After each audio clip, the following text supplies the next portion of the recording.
তুমি এসব কিছু ভাবো না, because you just don't care about the consequences. তুমি আগে পরে কিচ্ছু ভাবো না।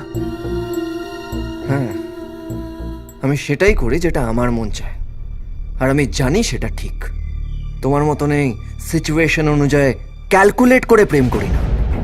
How dare you say that? তার মানে আমি ক্যালকুলেট করে ভালোবাসি?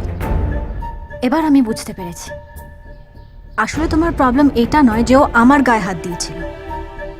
তোমার প্রবলেম এটা যে প্রিন্সিপালের রুমে তোমার ইগো হার্ট হয়েছিল, আর তাই জন্য তুমি এত আননেসেসারি সিন ক্রিয়েট করছো। আমি আননেসেসারি সিন ক্রিয়েট করেছি? খুশিও তোমার গায়ে হাত দিয়েছে, তোমার জামা ছেড়ে দিয়েছে, সেসব ঠিক আছে?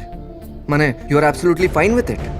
হ্যাঁ, ওহ, তুমিই তো বলেছিলে all girls love when a boy is chasing her. তোমাদের ইগো স্যাটিসফাইড হয় যখন কোনো ছেলে তোমাদের পেছনে পড়ে। তাহলে ও যে তোমার গায়ে হাত দিয়েছে সেটাও তোমার ভালো লেগেছে? You loved it, enjoyed it, didn't you?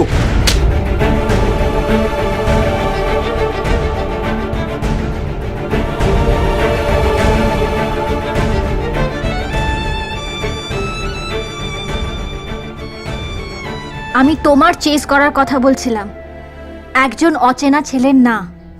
This is the problem with you Ishaan. তুমি কিছু বলার আগে কিছু ভাবো না। সামান্য কথা বললে যেটা সেটেল হয়ে যায়, সেটাকে তুমি একটা এত বড় ইস্যু বানিয়ে ফেলেছো। কোথা থেকে শুরু করে কোথায় নিয়ে এসেছো? I hate you Ishan, you are the biggest mistake of my life. একটা ছোট্ট কথা ভুল বলেছি বলে তুমি এতটা রেগে যেতে পারো? চেনা চেনা কথা